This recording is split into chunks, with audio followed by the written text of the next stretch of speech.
Bonjour Alexandre, bonjour à tous. Gérald Darmanin et Bruno Retailleau ont beau avoir demandé le renforcement de la sécurisation des prisons dans un télégramme au préfet.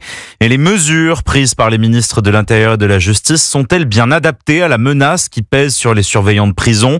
À Vendin-le-Vieil, dans le Pas-de-Calais, où on prépare la future prison de haute sécurité dédiée aux narcotrafiquants les plus dangereux, les surveillants ne sont pas rassurés, Maximilien Carlier. C'est un mélange de tout, le stress, la peur, l'inconnu, parce qu'en fait là on navigue à vue. Les mots de David Lacroix du syndicat Force ouvrière pénitentiaire à Vendin-le-Vieil. L'établissement fait l'objet de menaces car dans 3 mois, une centaine de narcotrafiquants vont débarquer. On va être forcément visé au vu des profils que nous allons accueillir. C'est pas anodin si les attaques sont concentrées actuellement sur le sud de la France, plus particulièrement dans la région marseillaise, parce qu'on sait très bien que les profils que nous allons être amenés à gérer vont venir de ce secteur. En l'état actuel, nous ne serons pas prêts pour l'ouverture de la prison le 31 juillet, affirme d'ailleurs ce surveillant.